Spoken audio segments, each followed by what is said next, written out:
Hey guys, tonight we are diving deep, deep, into the astonishingly complex, yet utterly mundane, world of ancient Greek cheesemaking. Picture this, the sun, high and hot over a rocky hillside near a small village.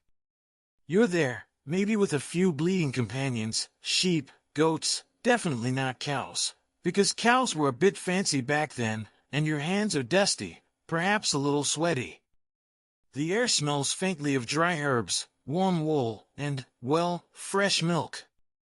You're about to embark on a journey measured not in minutes or hours, but potentially days, maybe even weeks, bound by rules so old they predate philosophy, rules dictated by necessity, tradition, and the simple, unyielding physics of turning milk into something else entirely. You're trying to make cheese the really old-fashioned way, and frankly, you probably won't survive the sheer lack of modern convenience, let alone the actual timeline. So, before you get comfortable, take a moment to like the video and subscribe, but only if you genuinely enjoy what I do here. And hey, if you feel like it, drop a comment with where you are right now and what time it is. Let's see how far across the world this quiet corner of history reaches tonight. Now, dim the lights, maybe turn on a fan for that soft background hum, and let's ease into tonight's journey together. Our journey begins not in a brightly lit supermarket aisle, where cheese appears as if by magic, pre-sliced and vacuum-sealed, but under the vast, indifferent sky of ancient Greece, with the incredibly specific, and yes, potentially boring, rules of coaxing something delicious and preserved from a perishable liquid.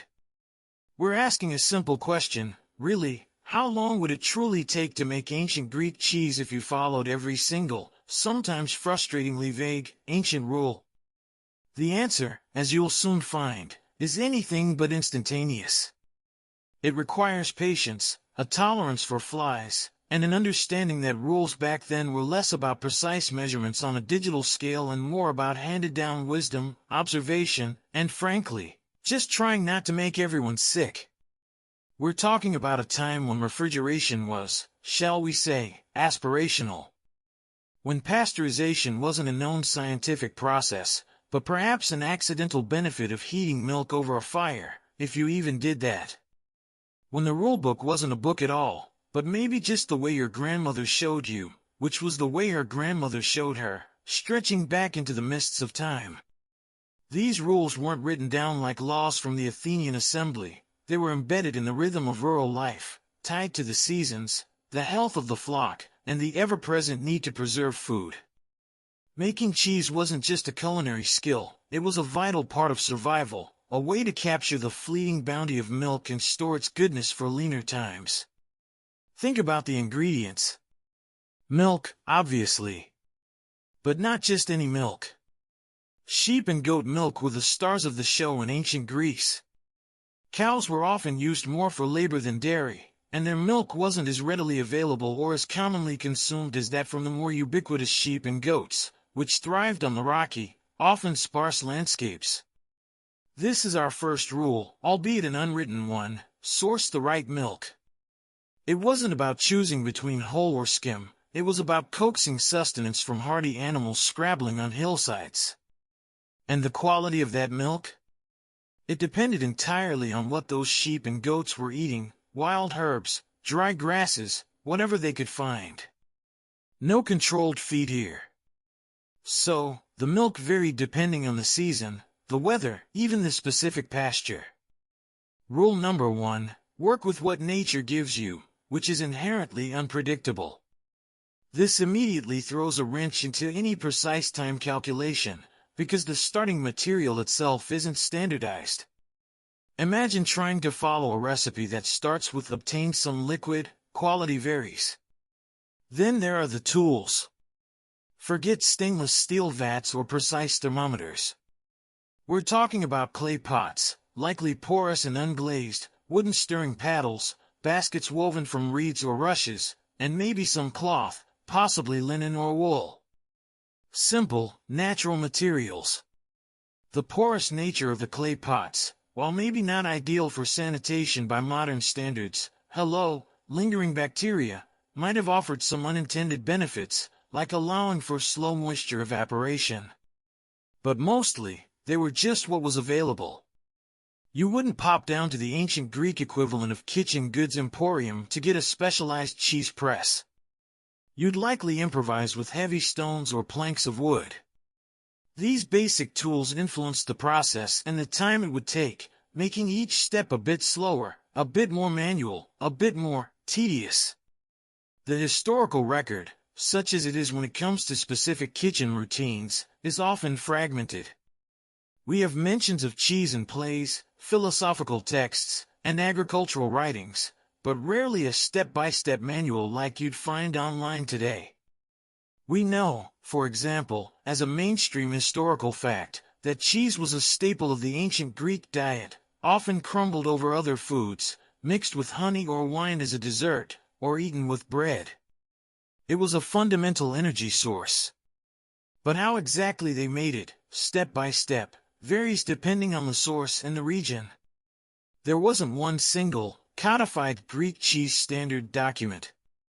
This leads us to a quirky or fringe tidbit. Some ancient texts hint at storing milk or curd in animal stomachs, which would have naturally contained rennet enzymes, thereby acting as an early, albeit slightly unsettling, cheese starter kit. Imagine the aroma. Definitely not the sterile environment of a modern dairy lab.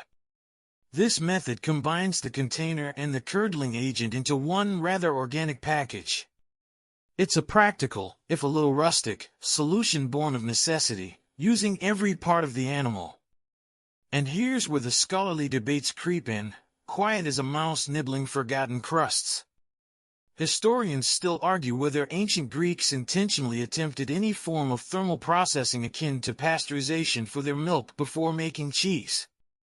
Heating milk over a fire would have been common for cooking, but was it done specifically and consistently before cheese making to kill pathogens? Or was the fermentation and salting process simply relied upon to make the final product safe?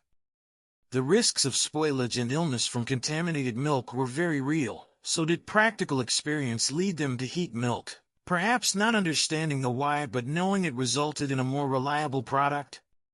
Or did they just accept a higher level of risk?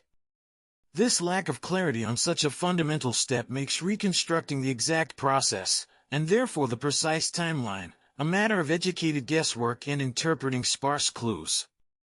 So, our task isn't just about tracking the clock, it's about understanding a process dictated by limited technology, environmental factors, and a deep, often unspoken, reliance on tradition.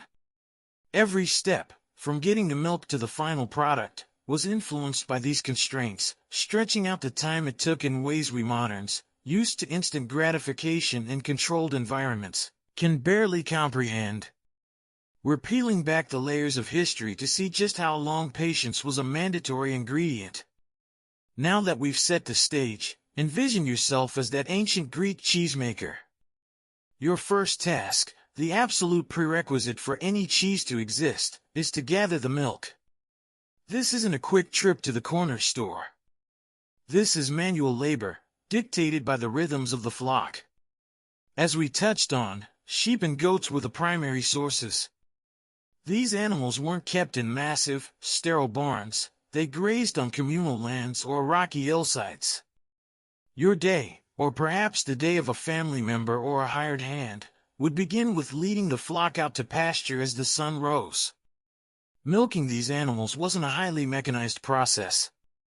It was done by hand, squatting or kneeling, coaxing the milk into simple containers, maybe a clay pot, a wooden bucket, or even something fashioned from animal skin.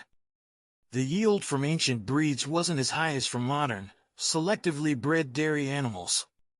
A ewe or a goat would give a smaller quantity of milk, meaning you'd need to milk several animals to get enough for even a modest batch of cheese. This takes time. You're not just standing there, you're moving among the flock, handling each animal, ensuring they are calm enough to milk. This step alone could easily take a significant part of the morning, depending on the size of your flock and the number of people helping. Think about the logistics. You need to be careful not to contaminate the milk at this stage. But in an open pasture, with dust, insects, and animal dander, maintaining absolute cleanliness was impossible. You'd do your best, perhaps wiping the udder, but you weren't working in a sterile laboratory. The milk would inevitably contain some level of bacteria, which, while some might be beneficial for fermentation later, also introduced the risk of spoilage. This inherent lack of perfect hygiene meant that subsequent steps needed to either mitigate this risk or leverage the microbial activity in a controlled way, though they wouldn't have understood the science behind it. The time of year also played a crucial role. Sheep and goats have lactation cycles. There would be periods of peak milk production, typically in the spring and early summer after the animals had given birth and pastures were lush. Other times of the year, milk would be scarce or non-existent. So, making cheese was often a seasonal activity, tied directly to the natural cycles of the animals. This isn't like modern dairies that operate year-round. You had a window of opportunity, and you had to make the most of it. This seasonal dependency is a key, often overlooked, aspect of ancient food production timelines. You couldn't just decide to make cheese on a whim in the middle of winter if your animals weren't giving milk. Furthermore, transporting the milk back from the pasture to wherever the cheese making would happen, usually the home or a communal area, added more time and potential for spoilage. Carrying clay pots full of sloshing milk over uneven ground wasn't a speedy endeavor. The milk was warm from the animal, an ideal temperature for bacteria to multiply, especially in the ambient heat. The faster you could get it back and start the next step, the better. As a mainstream historical fact, animal husbandry, particularly sheep and goats, was central to the ancient Greek economy and way of life, providing not just milk but also meat, wool, and hides. Their presence permeates texts from Homer onwards, illustrating their importance. A quirky or fringe tidbit related to this stage is the belief, sometimes mentioned in ancient agricultural writings, that the quality of the pasture directly influenced the flavor of the milk and, consequently, the cheese. They might not have articulated it in terms of volatile organic compounds from specific plants, but they understood that what the animals ate mattered. This intuitive understanding of terroir applied to milk is quite fascinating. Imagine a cheese that tastes subtly of wild thyme because that's what the goats were munching on that week. Now, for the scholarly debate. Historians still argue whether ancient Greek shepherds practiced selective breeding specifically for milk production to the extent that later cultures did. While they undoubtedly selected animals with desirable traits, like hardiness or wool quality, was there a conscious, widespread effort to breed for higher milk yield or specific milk composition suitable for cheese? Or were they primarily working with the natural variations of the local breeds, accepting the milk they got and adapting their cheese-making methods accordingly? The degree of intentional genetic manipulation for dairy purposes in antiquity remains a point of discussion. So, after the sun has climbed higher in the sky, you've completed the milking. You've perhaps spent an hour or two out in the pasture, carefully extracting the milk, avoiding kicks, and fending off flies. You've transported the milk back home. This whole gathering stage, depending on distance and flock size, could easily consume 2 to 3 hours of your morning. And you haven't even started turning it into cheese yet. The clock is ticking, the milk is warm, and the next steps need to happen relatively quickly to minimize spoilage. The time spent simply getting the raw material is a significant, non-negotiable part of the overall process. You can't rush the milking, and you can't teleport the milk home. Patience, dust, and the bleating of sheep, that's the reality of hour zero of ancient Greek cheesemaking. The milk is gathered, warm and raw, waiting for its transformation. Okay, you've got your precious, warm milk back from the pasture. It's in those clay pots, perhaps covered loosely to keep out the worst of the flies, but certainly not sealed in a sterile container. Now comes the initial preparation phase before the real magic, the curdling, can begin. This step is crucial because how you handle the raw milk immediately after milking affects the final cheese. Remember that lack of modern hygiene? It means the milk is already a bustling metropolis of microorganisms. One of the first decisions, often dictated by tradition and the type of cheese you wanted to make, was whether to heat the milk. As we mused earlier, modern pasteurization wasn't a thing. But heating milk over a fire was a common practice for cooking and might have been applied here. If you decided to heat the milk, you'd pour it into a pot, another clay one, likely, or perhaps bronze if you were wealthy, and carefully place it over a low fire. The goal wouldn't necessarily be a rolling boil, which could scald the milk and give it an off flavor, but perhaps bringing it to a gentle warmth, maybe something akin to our concept of scalding milk, around 180 degrees Fahrenheit 82 degrees Celsius, or perhaps just warm enough to encourage the rennet later, more like body temperature. Controlling the temperature over an open fire with no thermometer was a skill in itself. Too hot, and you ruin the milk. Not hot enough, and you don't achieve the desired effect, whatever that effect might have been, perhaps inhibiting certain bacteria or simply speeding up the curdling process. This heating step, if performed, would add time. You need to build the fire, heat the milk slowly and gently while stirring to prevent scorching, and then potentially let it cool down to the right temperature for the next step. This could easily add another hour or two to the process. Alternatively, some ancient methods might have involved using raw milk directly, especially if they were making a fresh cheese meant for immediate consumption or relying heavily on salting for preservation. Using raw milk means you're embracing the microbial ecosystem already present. This can contribute unique flavors, but it also increases the risk if harmful bacteria are present. The choice to heat or not heat is a significant fork in the road, influencing both the safety and the flavor profile of the final cheese, and adding a variable amount of time to this stage. Besides heating, the milk might be strained. Using a piece of clean cloth or a fine sieve made of reeds or horsehair, you'd pour the milk through it to remove any larger debris, stray bits of straw, leaves, or anything else that might have fallen in during milking or transport. This was a simple, practical step to improve the cleanliness of the milk, even if it couldn't remove microscopic contaminants. Straining is quick, just a few minutes, but it's part of the ritual, part of preparing the milk for its transformation. The type of milk also matters. Sheep and goat milk have different compositions than cow's milk. They generally have smaller fat globules and different protein structures, which affects how they curdle and the texture of the resulting cheese. Ancient cheesemakers would have understood this implicitly through generations of experience, even if they didn't have the biochemical explanation. They knew sheep milk cheese behaved differently than goat milk cheese, and their methods would adapt accordingly. This is part of the unwritten rules, the understanding of your raw material. As a mainstream historical fact, depictions of milk handling and processing appear in ancient art and literature, suggesting these were common domestic or agricultural activities. While they rarely provide a detailed recipe, the visual evidence confirms the use of pots and straining devices. A quirky or fringe tidbit is the possibility that specific plants or herbs might have been added to the milk at this stage, either intentionally for flavor, or perhaps accidentally due to the animal's diet, but then noticed to have a positive effect on the milk or curdling process. While direct evidence is scant for pre-curdling additions beyond possibly a bit of salt, though salt is usually added later, the ancient world was big on the medicinal and culinary uses of plants. It's not inconceivable that some local flora found its way into the pot, perhaps influencing the microbial mix or flavor in subtle ways.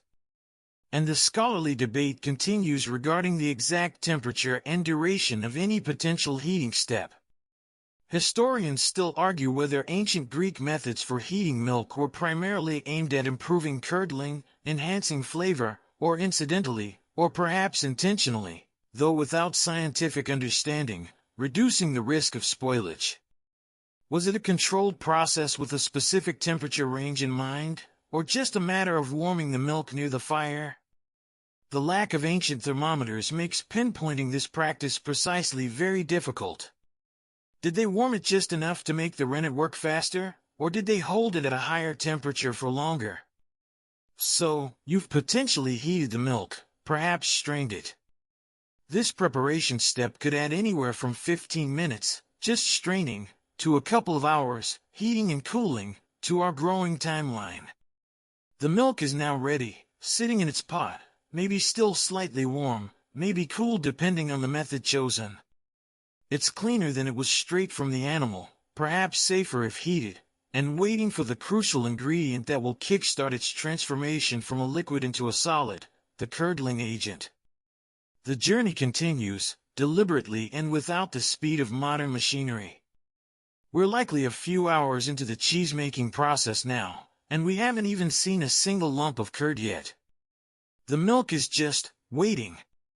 With the milk prepared, warmed, strained, whatever the tradition dictated, you now arrive at the absolutely essential step, introducing the agent that will make the milk curdle. This is where the liquid milk separates into solid curds and liquid whey. In the ancient world, this wasn't about ripping open a sachet of freeze-dried starter culture from a dairy supply store. It was about finding and using natural enzymes or acids.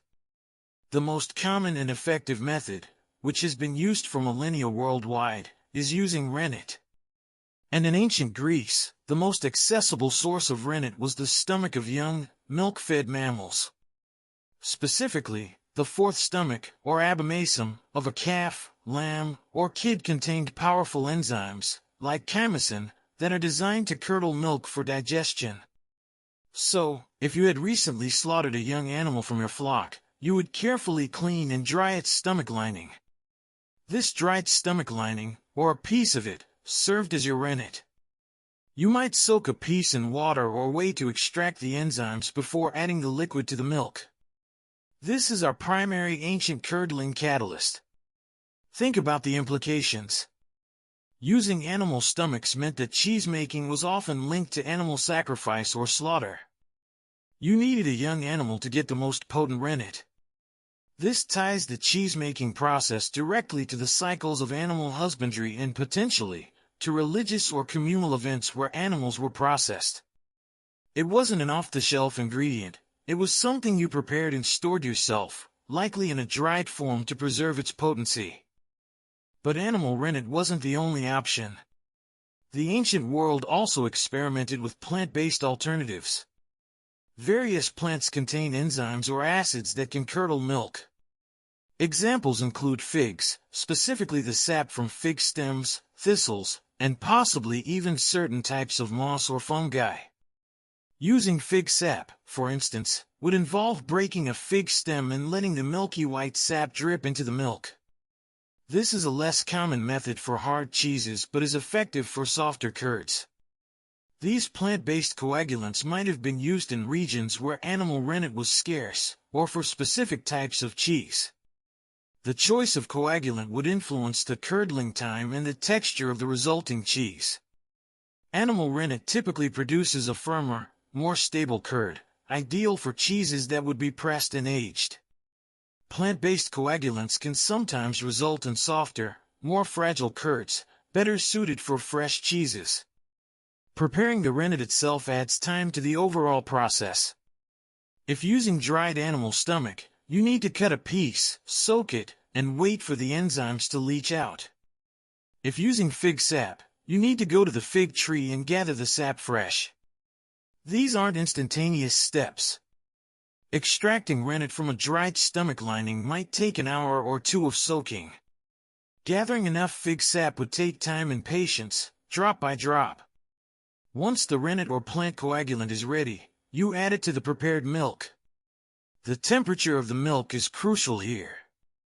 Rennet enzymes work best within a specific temperature range, typically between 85 degrees Fahrenheit and 100 degrees Fahrenheit, 30 to 38 degrees Celsius. If your milk was heated, you'd need to ensure it cooled to this range. If it was raw, it would likely already be within this range if recently milked. This temperature control, again without precise tools, relied on feel and experience. You'd dip your finger, clean, hopefully, to judge the warmth. Adding the coagulant at the wrong temperature would result in slow or failed curdling, wasting precious milk. After adding the coagulant, you would gently stir it in and then wait. This waiting period for the milk to visibly curdle is the next step, but the preparation and addition of the coagulant itself is a distinct phase. It's the deliberate act that initiates the transformation. As a mainstream historical fact, agricultural writers like Columella in the Roman period, drawing on earlier knowledge, describe the use of both animal rennet and fig sap for curdling milk, confirming these were known and practiced methods in the ancient Mediterranean. A quirky or fringe tidbit is the potential use of other, perhaps less documented, methods. Some theories suggest that allowing milk to naturally sour overnight in a warm environment could lead to lactic acid coagulation, particularly for very fresh or soft cheeses. This relies on the naturally present bacteria in the raw milk. Remember that bustling metropolis? While this wouldn't produce a firm curd like rennet, it could be a simple method for creating a basic form of cheese or curds, especially for immediate consumption. It's a less controlled method, though, more reliant on ambient conditions and the specific microbial load of the milk. And, as always, the scholarly debate persists. Historians still argue whether the quality and consistency of ancient rennet sources were reliable enough to produce consistent results batch after batch. Did the potency of dried stomach lining vary significantly? Did plant coagulants work effectively for all types of milk? Was failed curdling a common problem, leading to wasted milk and effort? The variability of the coagulant itself adds another layer of uncertainty to the process and the expected timeline for curdling. So, you've prepared your coagulant, sourced, extracted, and added to the milk.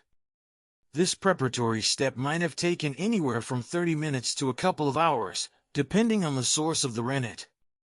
The milk is now sitting there, quietly beginning its transformation. The clock continues to tick. We've added perhaps another hour to our timeline, bringing us potentially 3 to 5 hours in, just to get to the point where the real waiting game begins. The anticipation builds, slowly, in the warm air, as you hope the enzymes are doing their job. The coagulant has been added. The milk sits in its pot, silent, seemingly still. But beneath the surface, microscopic enzymes and bacteria are beginning their work. This is the waiting game, the crucial period where the milk transforms from a liquid into a solid mass of curds suspended in whey. This phase, the curdling time, is not instant. It requires patience, observation, and a certain level of trust in the natural process. How long this takes depends on several factors, just like it does today, though the ancient cheesemaker didn't have the scientific terms for them.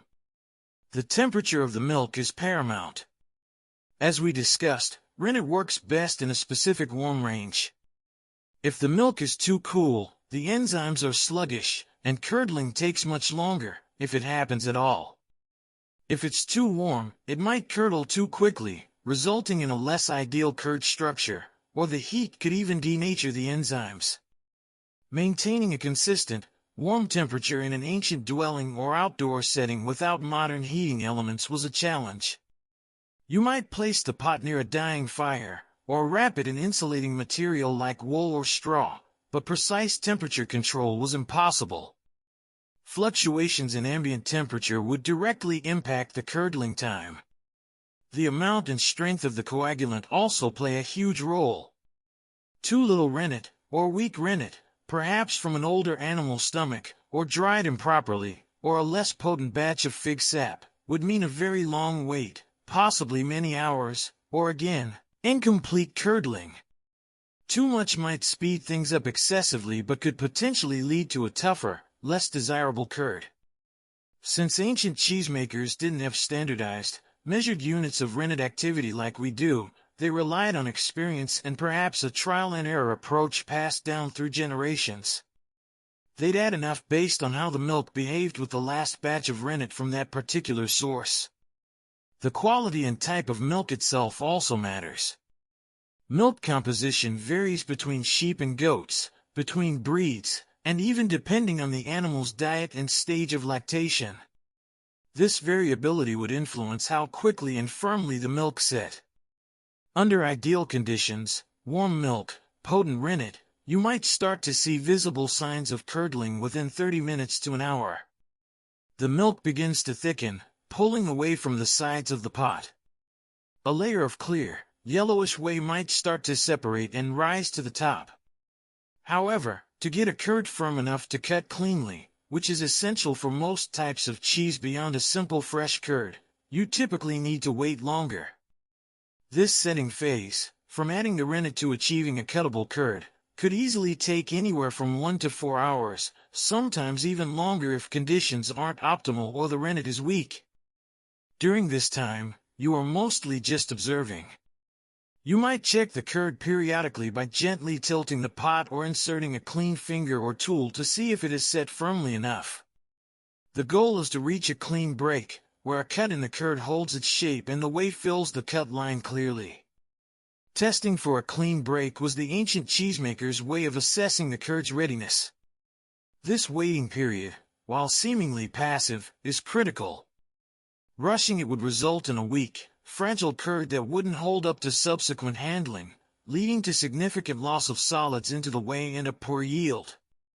Impatience would quite literally diminish your cheese. As a mainstream historical fact, descriptions in ancient texts that touch upon cheese-making often mention the milk turning or solidifying after an agent is added, confirming this crucial phase of transformation was well understood as part of the process. A quirky or fringe tidbit is the potential role of the microbial life already present in the raw milk and on the surfaces of the pots and tools. While rennet is the primary coagulant for many cheeses, lactic acid produced by bacteria also contributes to curdling, especially over longer periods or in warmer temperatures. In the absence of refrigeration and with porous clay pots, a complex microbial ecosystem would develop.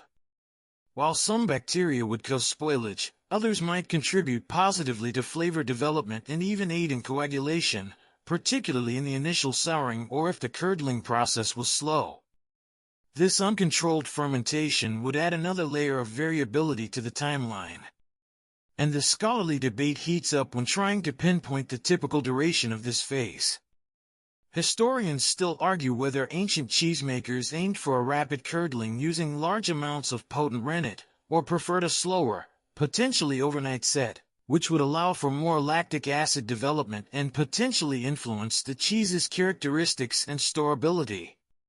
Was a 1-hour set typical, or was 8 to 12 hours more common for certain styles? The answer likely varied by region, tradition, and the specific type of cheese being made, making a single ancient Greek curdling time impossible to define precisely. So, you've added the coagulant, stirred, and now you wait. And you wait. And maybe you wait a bit more. This curdling phase adds a significant chunk of time to the process, let's conservatively say 1 to 4 hours, but potentially much longer depending on conditions. We are now potentially 4 to 9 hours into our ancient Greek cheese-making journey, and all we have is a pot of wobbly, solidified milk. It's not cheese yet, not by a long shot.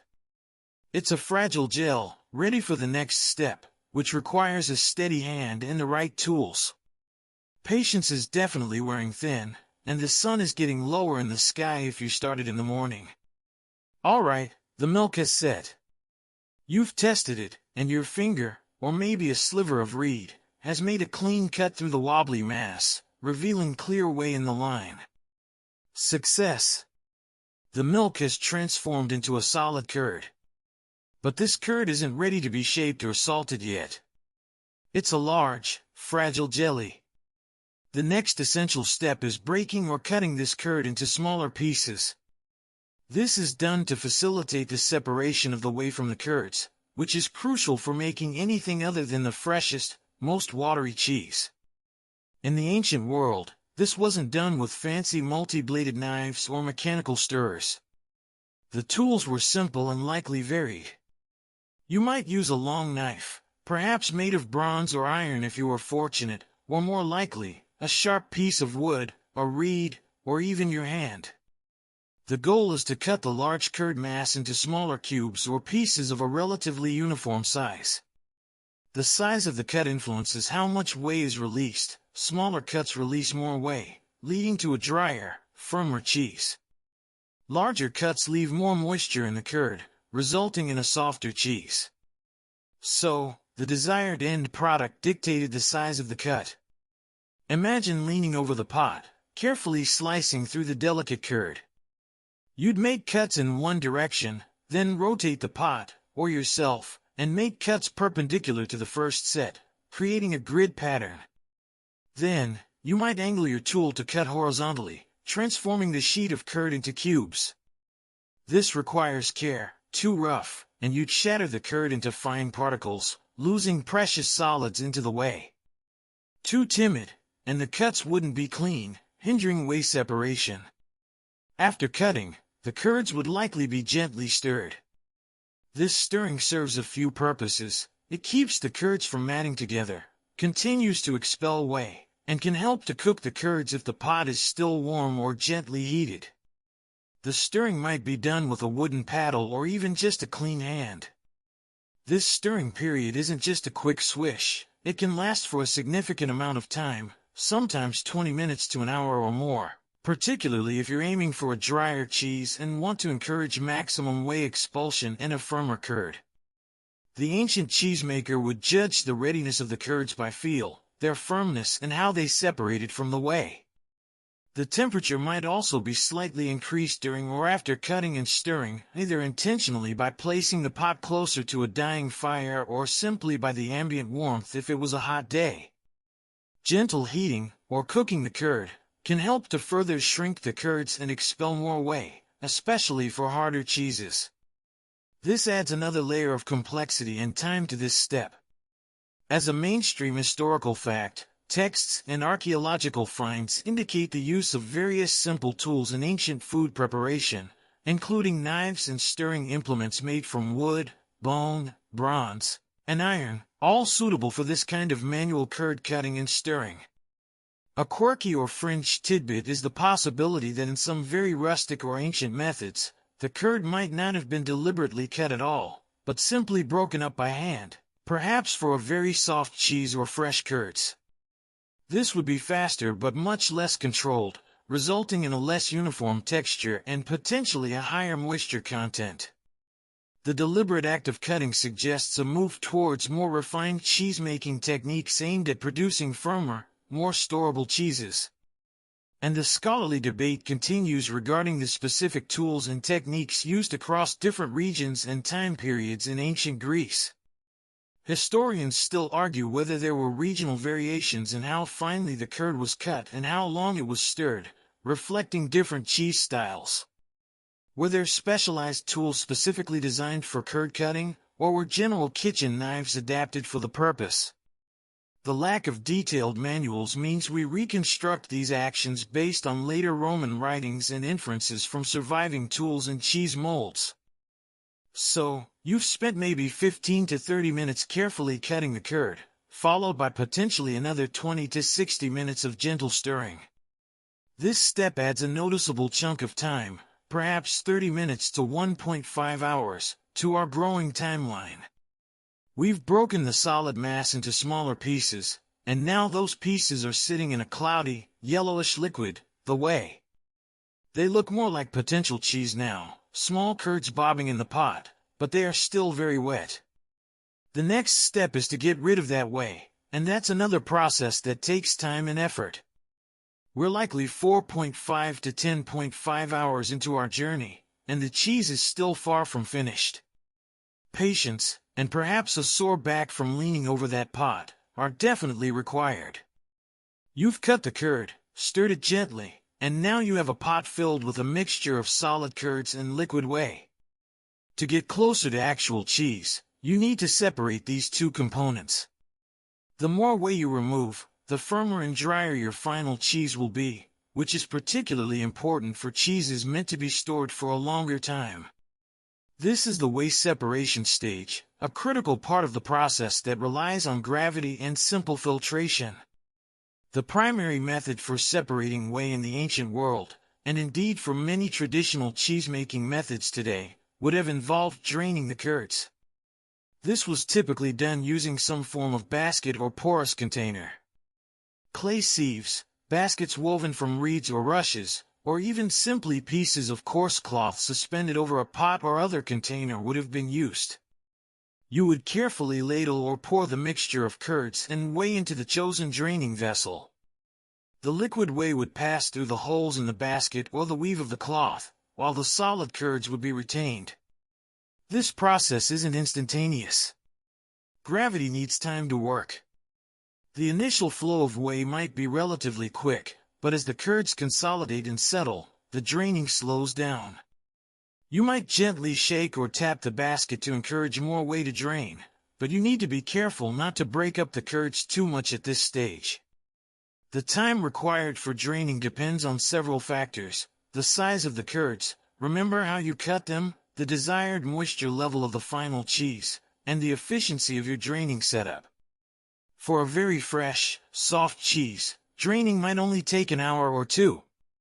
You drain just enough to remove the excess whey, leaving a moist, spreadable curd.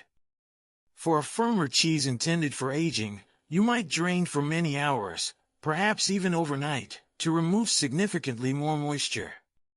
Imagine the scene. The woven basket of curds sits perched over another pot or basin, slowly dripping yellowish whey.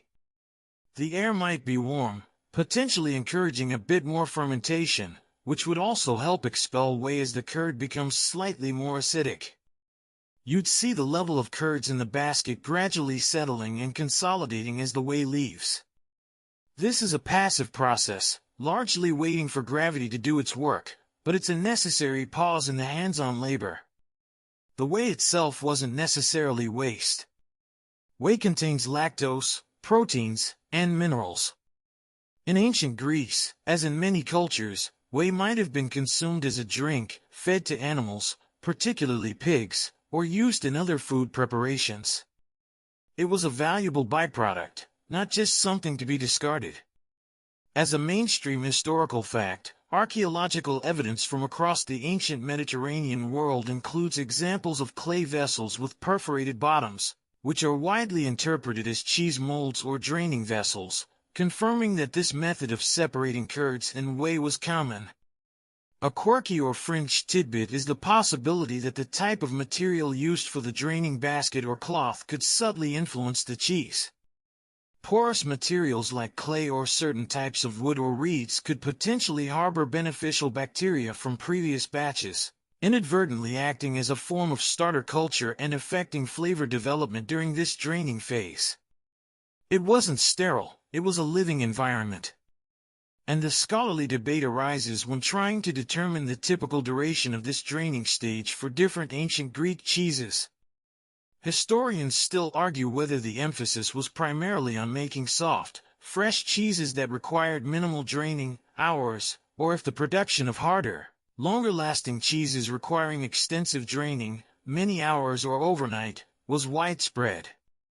Was the common cheese a simple, quick curd, or a more complex, aged product?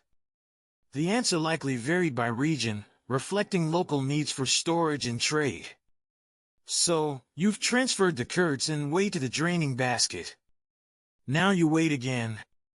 This draining phase adds a significant amount of time, ranging from perhaps 1 hour for a very fresh cheese to 12 hours or even more for a firmer cheese intended for aging.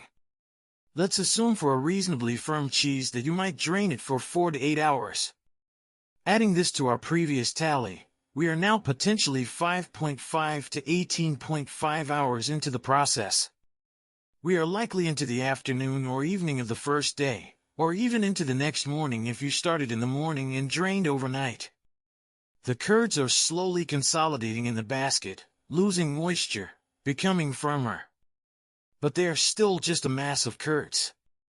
They need more shaping and much more moisture removal to become actual cheese.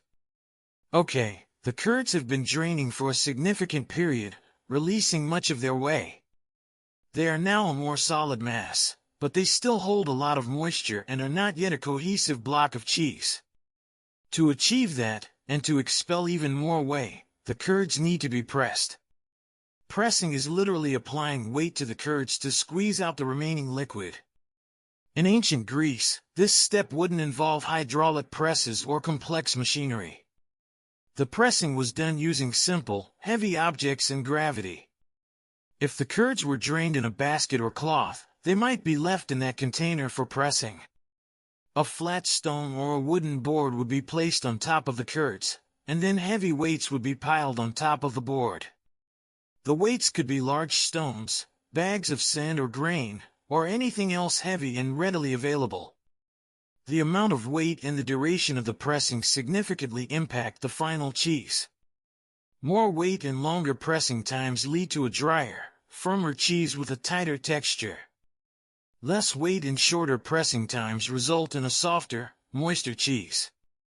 This was another point where the ancient cheesemakers' skill and judgment came into play, knowing how much weight was enough and for how long based on the type of cheese desired and the consistency of the curds. The pressing could take several hours, or even days, depending on the desired firmness. Initially, the whey might flow freely under the weight, but as the curds compact, the flow slows to a trickle. For a hard cheese, you might start with moderate weight and gradually increase it over time. You might also turn the cheese periodically in its mold or cloth to ensure even pressing and prevent sticking. Turning requires temporarily removing the weights, flipping the cheese, and then replacing the weights, adding brief intervals of manual labor to this passive phase. Imagine the setup: a basket or mold containing the curds, sitting on a surface with channels or grooves to allow the whey to drain away freely as it's pressed out. On top sits the wooden board, perhaps stained with milky residues from countless previous batches, and piled high with heavy, rough-hewn stones. It's a picture of simple, effective engineering born of necessity. This pressing phase is critical for developing the texture and density of the cheese and for preparing it for aging. By removing excess moisture, you create an environment that is less hospitable to spoilage bacteria and more conducive to the beneficial microbes that contribute to flavor development during aging. As a mainstream historical fact, evidence of pressing can be inferred from the characteristics of ancient cheese remains and depictions in art. The density and structure of surviving cheese-like substances found in archaeological contexts suggest they underwent significant moisture removal through pressing. A quirky or fringe tidbit is the idea that the specific type and shape of the pressing weights used might have varied regionally, perhaps even developing local traditions in how cheese was pressed. While it's likely heavy stones were universal, imagine a region known for using weights shaped like specific animals or symbols, lending a unique, if non-functional, local touch to the process. Okay, that might be stretching it a bit, but it's fun to think about regional quirkiness beyond just the recipe. More realistically, the type of stone available locally would dictate the weight: dense volcanic rock versus lighter limestone, influencing the pressing intensity. And the scholarly debate continues fiercely when trying to estimate the typical pressing times. Historians still argue whether pressing was a universal step for all ancient Greek cheeses, or if some very fresh types skipped it entirely. And for those that were pressed, how long was typical? Was a few hours sufficient for most, or was multi-day pressing the norm for cheeses intended for long-distance trade or storage? The ambiguity in ancient descriptions means we rely heavily on interpreting material culture and comparing methods to later, better documented periods. So, you've set up your makeshift press, piled on the stones, and now the curds are slowly being squeezed into a more solid form. This pressing phase will add anywhere from a few hours, say 2 to 4 hours, for a soft, pressed cheese, to potentially 24 hours or even longer for a firmer cheese. Let's add a conservative 4 to 8 hours for a cheese destined for any kind of storage. Our running total is now potentially 7.5 to 26.5 hours into the process. We're definitely well into the second day, possibly approaching the third, depending on how long you drained and pressed. The curds are consolidating, looking more like a wheel or block of cheese, but they are still relatively fresh and vulnerable. The next crucial step is adding salt. Your curds have been pressed, expelling much of the whey and forming a more solid mass.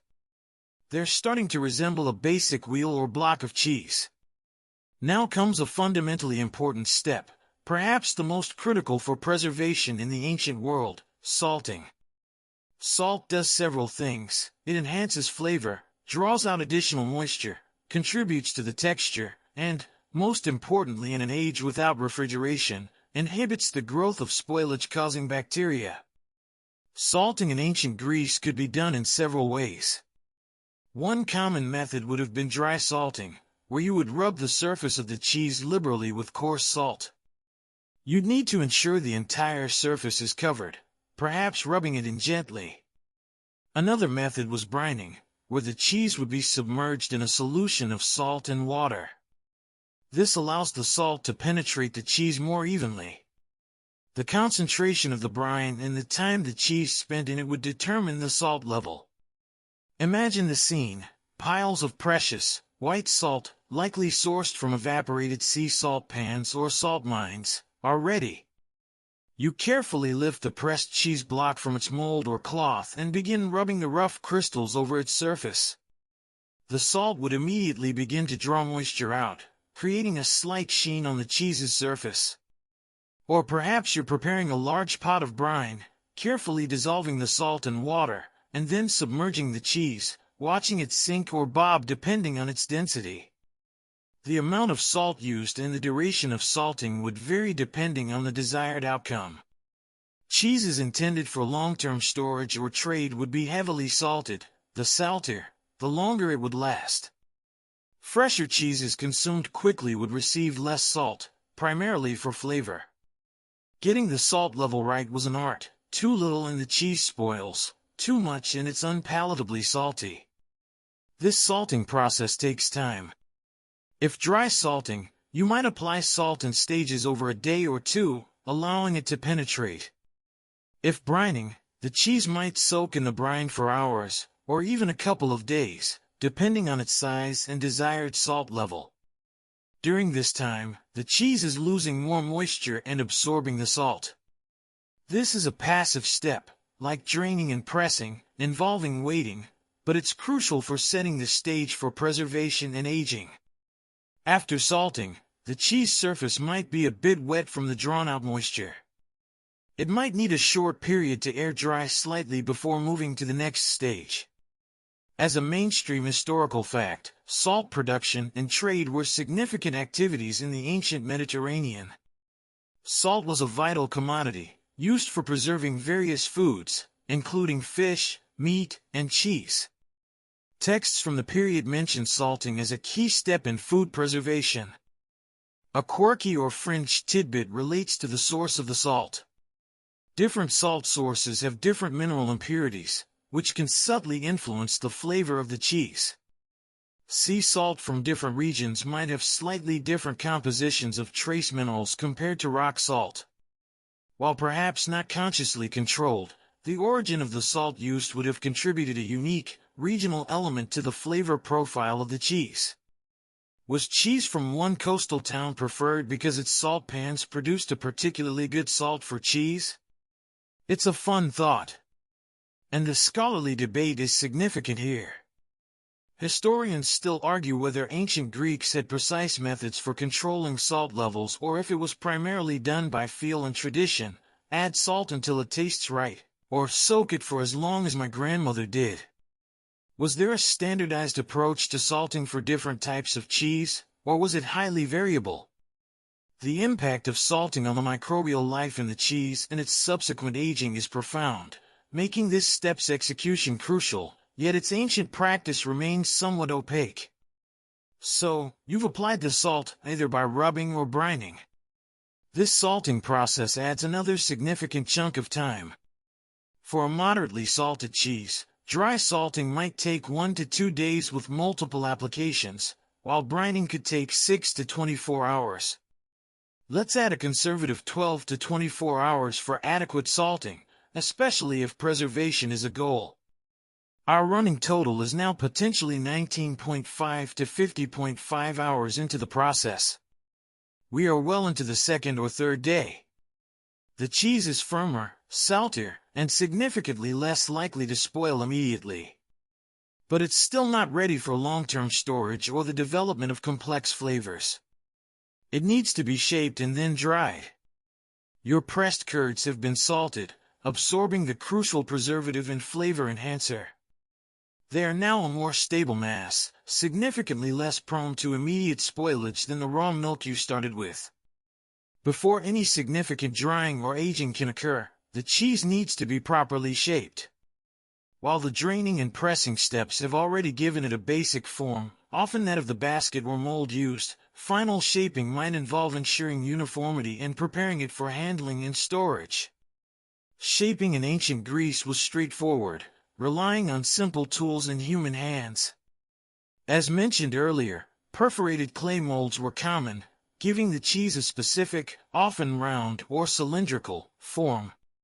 Woven baskets were also used, and the pattern of the weave would sometimes leave an imprint on the cheese's rind. For some cheeses, the shaping might have been as simple as forming the curds into a ball or log by hand. Imagine taking the salted, pressed mass and carefully placing it into a sturdy clay mold. You might press it down gently to ensure it fills the mold evenly.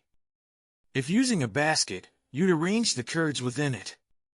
If forming by hand, you'd use your palms to shape the mass into the desired form, perhaps a rough sphere or a flattened disc.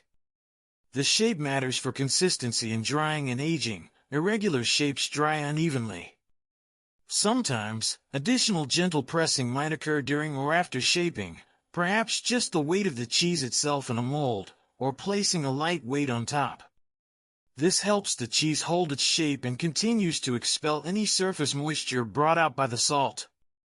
The size of the cheese wheels or blocks would also have been a consideration.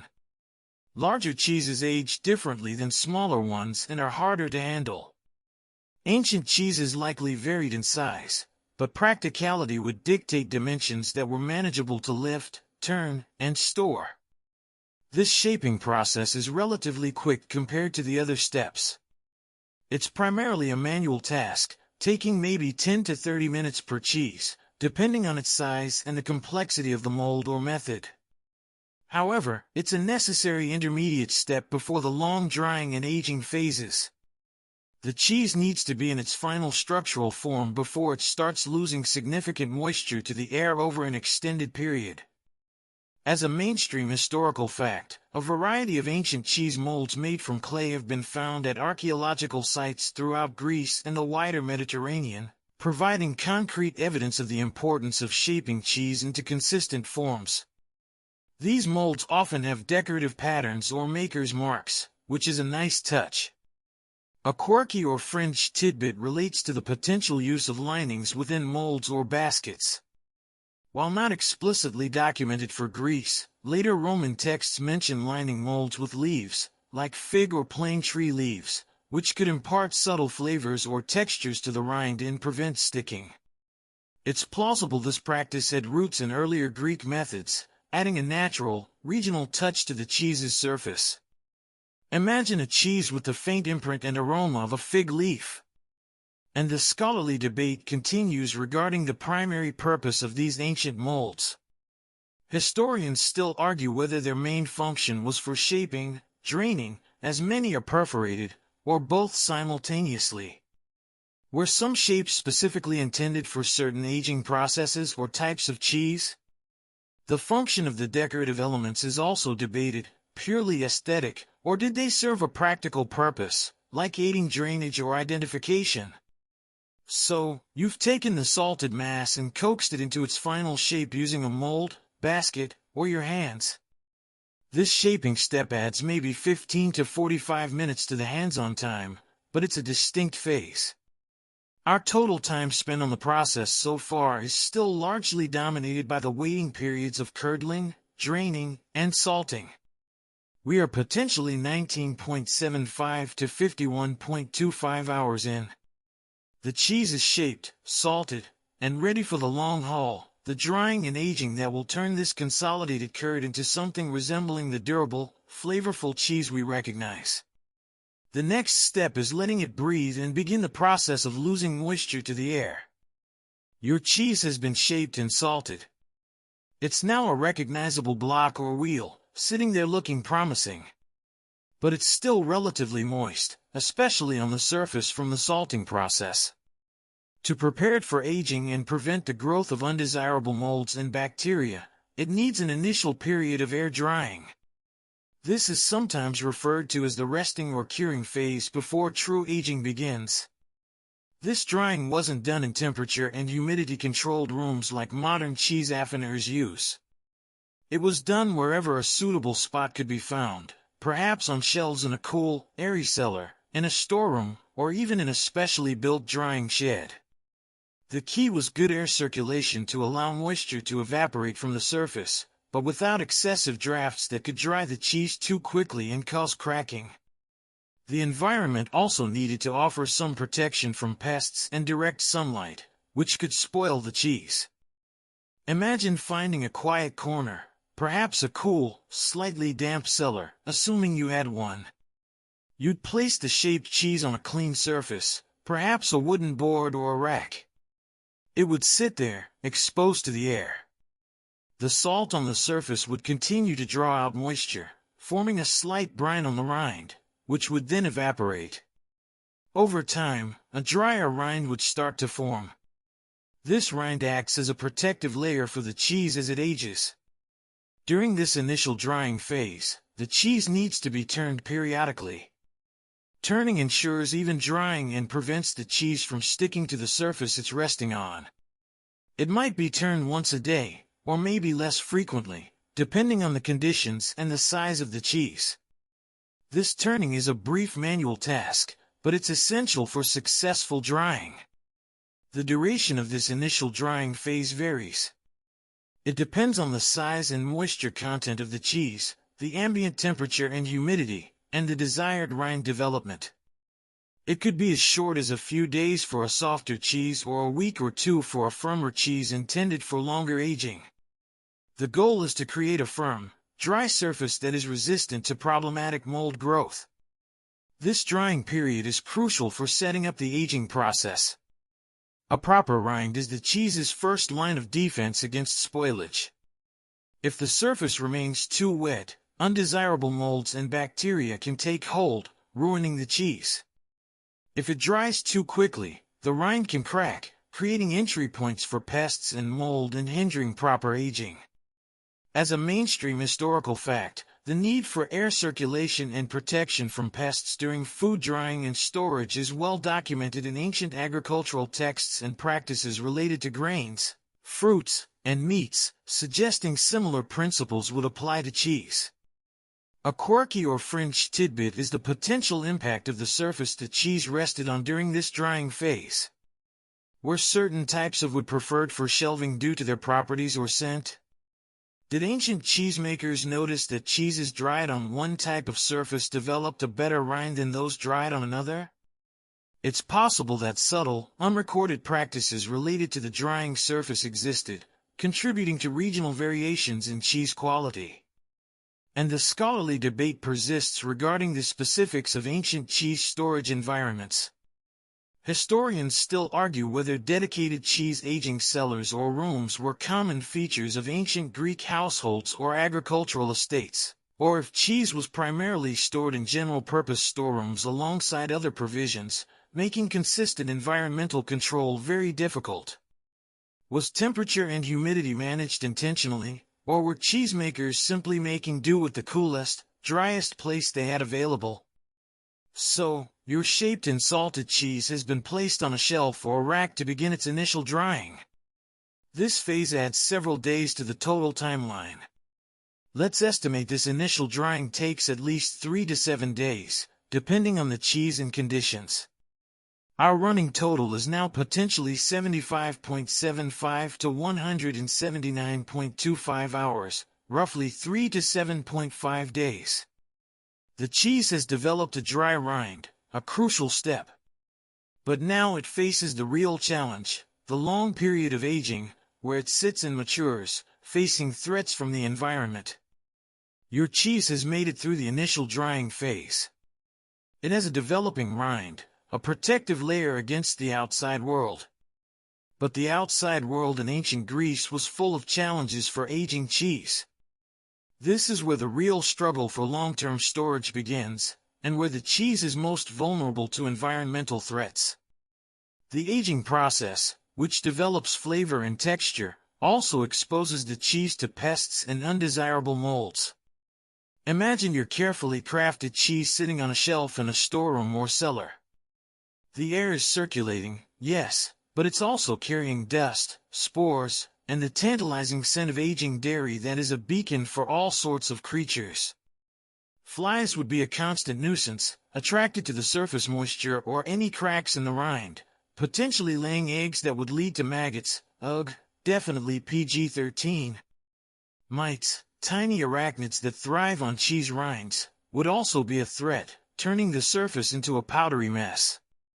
And of course, rodents, mice and rats, would be only too happy to gnaw on a convenient, salty, fatty food source left within reach. Protecting the cheese from these pests required constant vigilance and simple, physical barriers. Cheese might be stored in woven baskets with tight-fitting lids, although this could impede necessary airflow.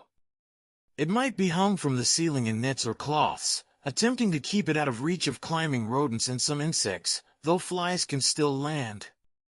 Simple shelves or racks might have legs placed in bowls of water to deter crawling insects and mites, an ancient form of pest control moat.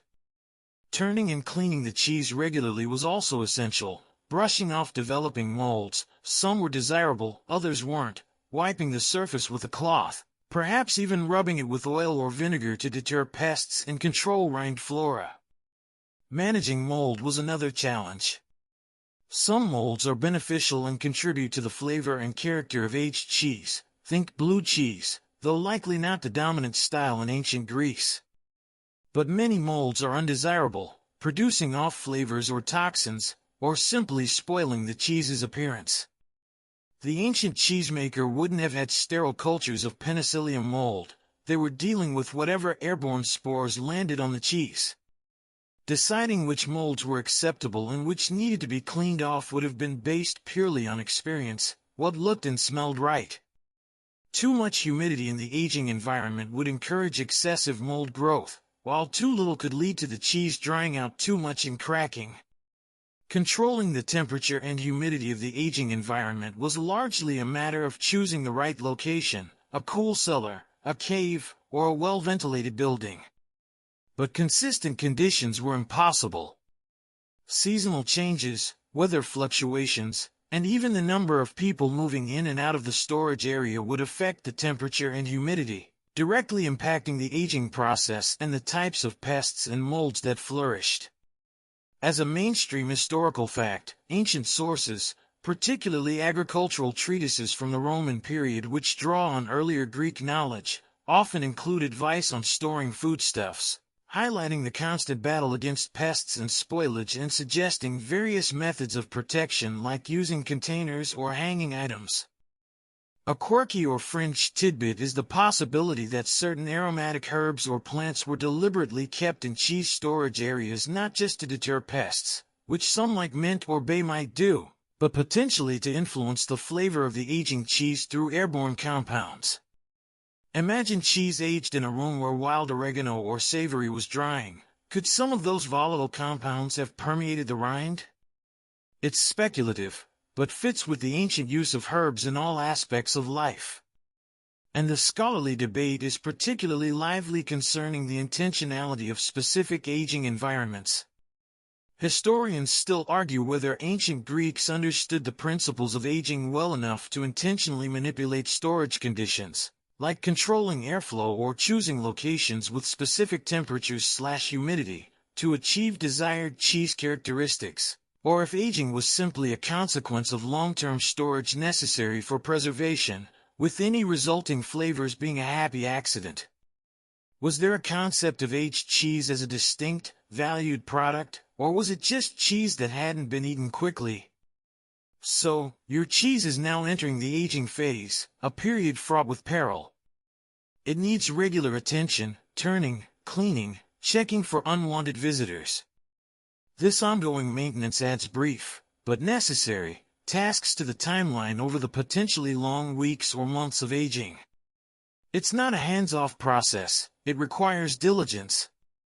The challenges of pests and mold are a constant reminder that you are working against nature, trying to preserve something perishable for as long as possible. Having navigated the treacherous waters of initial drying and the immediate threats of pests and unwanted molds, your cheese is now theoretically entering the long-term aging phase. This is where the magic, and the significant addition of time, truly happens for cheeses intended to be stored for extended periods, not just eaten fresh. While some ancient Greek cheese was undoubtedly consumed very quickly after production, likely as fresh, moist curds, the need for food preservation would have driven the creation of cheeses designed to last weeks or months, possibly even longer.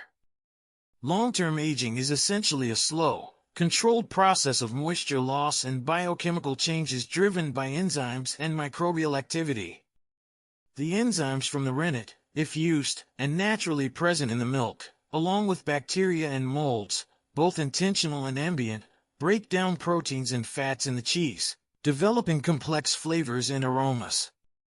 The longer the cheese ages, the more pronounced these changes become, and the drier and harder the cheese gets as moisture continues to evaporate through the rind.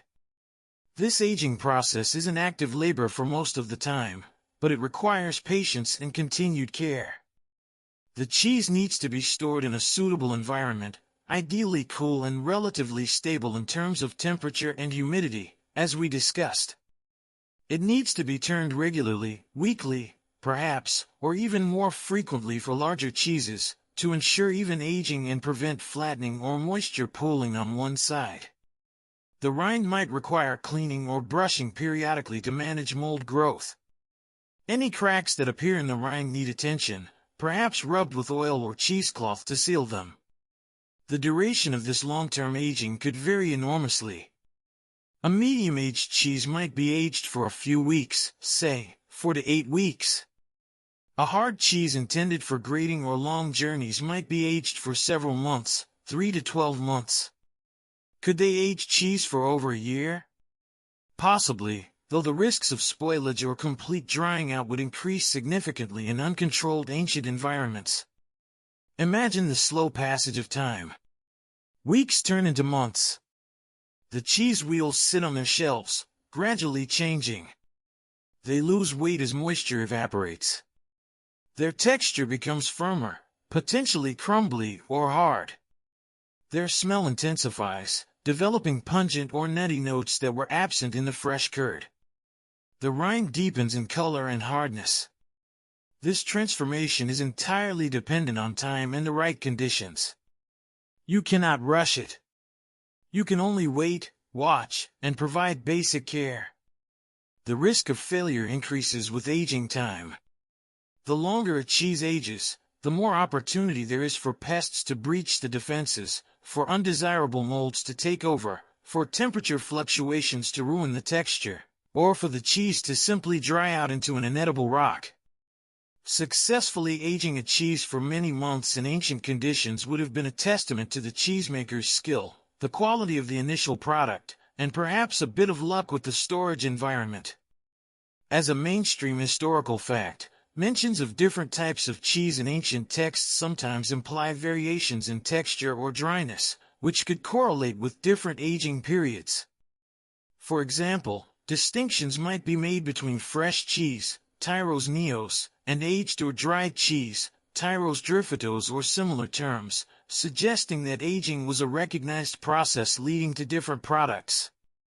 A quirky or fringe tidbit is the idea that some ancient cheesemakers might have used natural caves for aging, intentionally leveraging their stable temperature and humidity levels to provide a more controlled environment than a typical building. If such caves existed and were accessible and secure, they would have been the premium aging locations, perhaps leading to particularly prized regional cheeses. And the scholarly debate is significant regarding the typical aging periods for the most common ancient Greek cheeses. Historians still argue whether truly hard, long-aged cheeses, like a Parmesan equivalent, though distinct in character, were commonly produced or if the majority of cheese consumption was of fresher or moderately aged varieties. Was long-term aging a widespread practice or limited to specific regions or purposes, like provisioning ships or armies?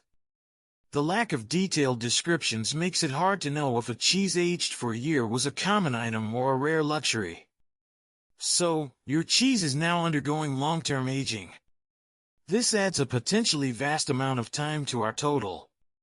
If we consider a moderately aged cheese, that's adding 1 to 3 months, say, 30 to 90 days.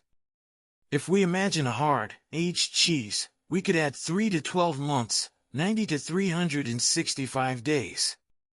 Adding even a conservative month, 30 days or 720 hours, to our timeline, which was already potentially up to 51 hours for production plus initial drying, our total time stretches dramatically.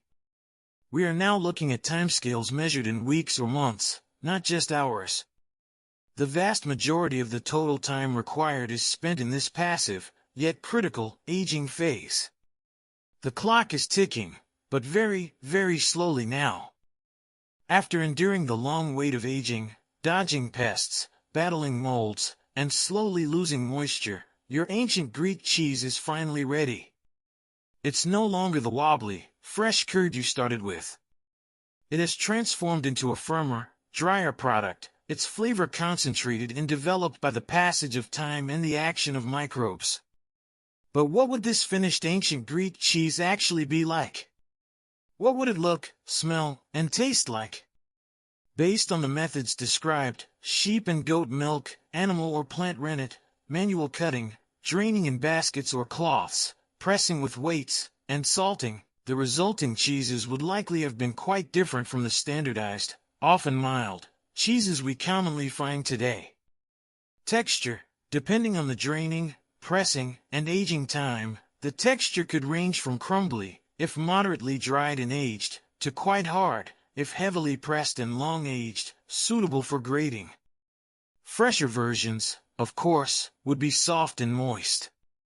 The methods described lend themselves well to cheeses with a somewhat open texture, possibly with small mechanical holes from the whey expulsion, rather than the uniform, closed texture of many modern cheeses.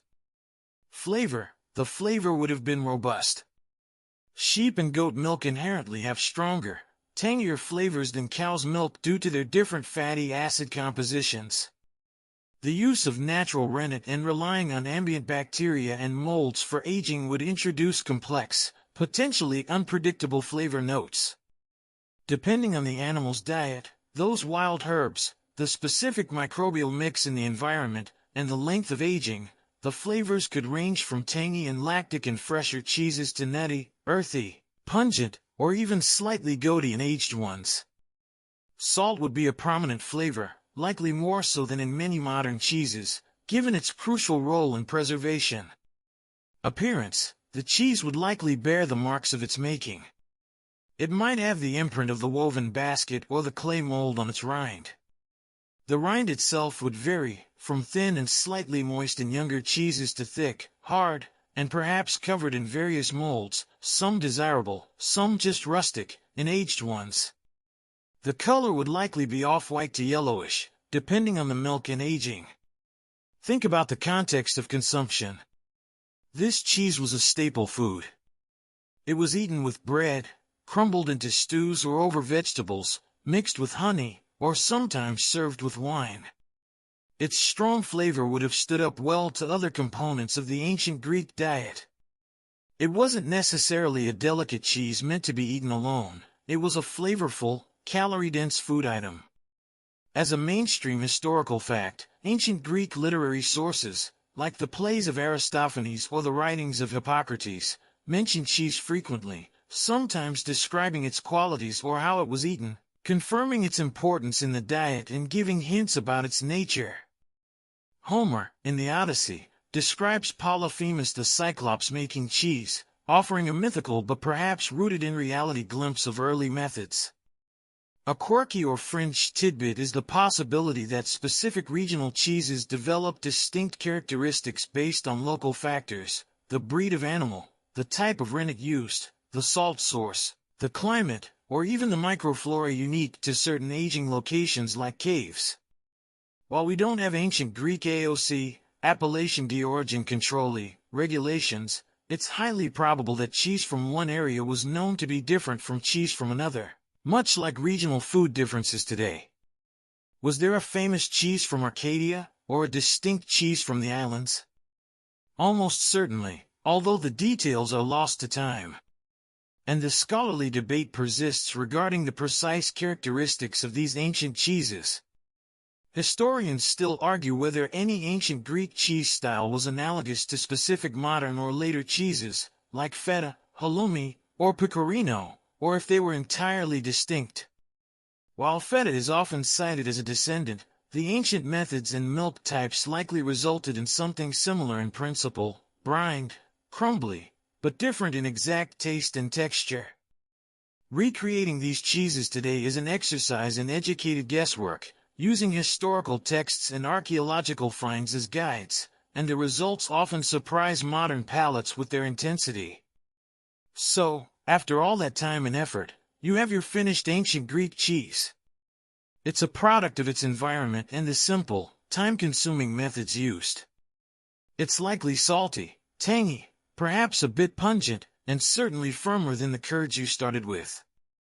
The time invested directly correlates with its nature. A quickly made cheese is soft and fresh, while a long-aged one is hard and flavorful. The journey from milk to cheese is complete, measured in potentially many weeks or months. The final step is simply enjoying it, or preparing it for storage or trade. And so, after days, weeks, potentially even months of waiting, watching, turning, and protecting, you finally have it. The finished ancient Greek cheese. You've journeyed from warm, raw milk in a dusty pasture through a gauntlet of steps, gathering, preparing, curdling, cutting, draining, pressing, salting, shaping, and finally, the long, slow vigil of drying and aging, constantly battling the environment.